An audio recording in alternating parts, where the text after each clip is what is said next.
So I'm now going to go over the big three and what they mean. Um, if you just watched the last video, you'll see the sun, the moon, the rising. I said those words probably a lot, and I'll explain sort of just what those mean because it's a great spot for you to get started and start with like the Googling and the researching or in books and whatever. I'm going to read the hot tips here just first because they're up here. If you know your time of birth and you can figure out your rising sign by looking at your chart and looking at the legend, like looking for AC ascendant, read your horoscope for your rising sign. I was born during Gemini season, but as a Cancer rising, I always read the Cancer horoscope. Sometimes I don't read horoscopes because I just like know what's going on for me, but that's how it'll be more accurate. I like to think the most important place to look is the moon, which we're going to get into why. And sometimes we don't need to trust the memes or the silly astrology videos we see online. I can't stand some of them. They really, really bother me. Um, yeah, they're not my favorite. They make everything so dramatic or like urgent, and it's not. There's weird stuff happening with the planets all the time, and there's nothing that's crazy urgent about astrology, um, in my opinion. It's just like good to know, and we should always use this information in a very powering way. So I'm going to talk about the sun, moon, rising. So the sun is the zodiac season you were born in. If we think of the way the sun acts for us as like a light, and we feel great when the sun is out. So the sun is our personality, it's how we shine, it's this energy that comes through that we can just kind of feel like naturally drawn to things that are sun sign. We just do things that are naturally our sun sign. And it can sometimes be something you maybe develop into as you age, as you get older. It's something you work on developing, like harnessing the energy.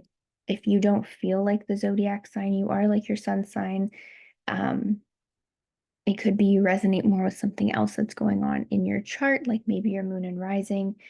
But the sun sign is not the be all and end all. And it's funny that that's the case because most of us know that because it's the easiest thing for us to figure out with pop culture astrology by just knowing the birth date without having to pull up anything else, right? Then the moon, again, moon is the most important place to look. The moon, it comes out at night. It's, comes out when it's dark out. So we think about the moon being our internal world. Like the sun is our external world, the moon is our internal world. And it essentially, it's our emotional body, how we process our emotions, things that we need when we're upset, we're excited. It's how we process things. And at the end of the day, it's what you need to feel completely satisfied. So if you feel like something's missing in your life, you have to look at your moon sign. If you don't feel like you're satisfied with the way things are going in your life, or like it just isn't, something isn't clicking or something doesn't feel right, it's your moon. Your moon tells you your deepest, most needs. It tells you your needs essentially. Um, So yeah, that's why I think it's most important place to look at because if you're not happy, it's because of your moon sign. And you got to nurture your moon sign because then the moon can be our more feminine energy or like how you're connected to your mom. And that feminine side of things is that nurturing energy. And so it's like, how can you nurture yourself as well, right? And then we have our rising sign. So some people say like rising sign is the way you look. Um, it can be, your physical body, your appearance. It can be how you dress, the colors you like to wear, your style. It can be connected to all those things that kind of feel like superficial to say, but it can. Like I'm a Cancer rising and my room is blue. I love blues and greens. Um, like most things around me are blue. And I'm wearing gray. Like I don't know. Even this, my branding is like very much the Cancer rising and everything. And then I like to say with the rising sign, after that whole superficial physical type thing, I like to say that your rising sign is truly your perspective on the world. It's the perspective unique to you. I don't wear glasses, but I have blue light blockers here. And I like to say your rising sign is the glasses that you wear And it's the lenses, like let's say we all wear glasses, and then I have the Cancer rising prescription lenses, and it's my lens on how I see the world through the lens of um the archetype of the crab, right? So each zodiac sign has an archetype animal or something associated with it. So I have like the crab lenses, and so I walk very, strategically, and safety is a number one priority for me. And I like to feel comfortable at all times. I don't like to feel uncomfortable. I'm extremely sensitive.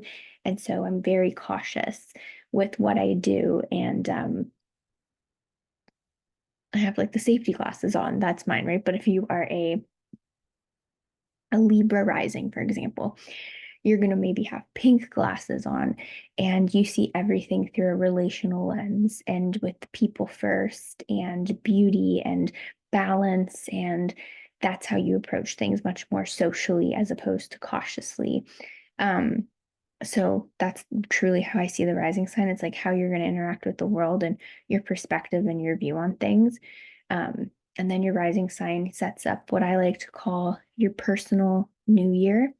So instead of your birthday feeling like a new year or January 1st feeling like a new year, whatever rising sign you have, like that season, that's your new year. So my new year is Cancer season. And if you're a Libra rising, your new year is Libra season.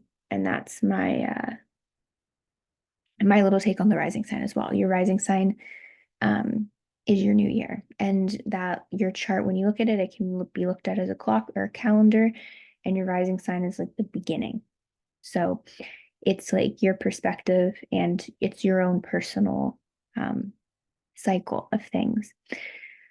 So the sun, moon, rising are the three kind of most important things to look at, because you have your external self, your internal self, and then your perspective on the world and how you kind of go about the day. Like when you leave your house, you're in your rising sign with how you approach things. Some people say that it's like the first impression you give off to like a stranger. If you've like never met someone before, you are more your rising sign, and I guess, and then you're more your sun and moon energy if you feel more comfortable with somebody. I mean, you can like experiment, explore, and think and reflect on that. But those are the big three and what they mean. And yeah, I'd say start there, figuring out what yours kind of mean for you. And then once you have a solid grasp on that, you can look at other things in your chart.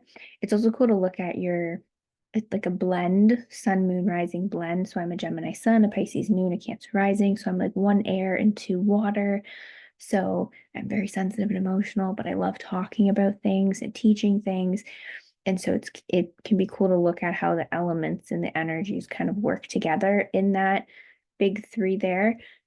You could have like a water, an earth, and a fire, like that's a whole other different combination, and kind of tap into that energy. And yeah. So that's all I have for the new to astrology. If you have any questions, you can always email me and let me know. You can DM me on Instagram and let me know there too. Um, Astrology can be like a lot, it can feel like a lot of information. It is a lot of information. But hopefully with this, you have your chart, you have it saved, you kind of understand a little bit of it. You can get started. Oh my gosh, I can't talk. You can get started learning about the sun, moon, rising, and then maybe reading your horoscope for your rising sign if you have your birth time. Really nurturing your moon. That's like your homework. I love to give homework. And then try not to like really grab into those memes or silly videos, because I just don't think they have the most empowering or educational, um, like that's not the intention of them. And so if you really want to learn, like the best way to learn is to just like stare at the chart and decode it step by step. If you need help, I have courses. You can do private one-to-one tutoring sessions with me, but you can also just ask me a question about any of the information I've gone over if you need clarification or clarity on anything. Um, please let me know, and I'm happy to help. So that is all that I have, and happy studying, getting to know your chart, and getting to know yourself more.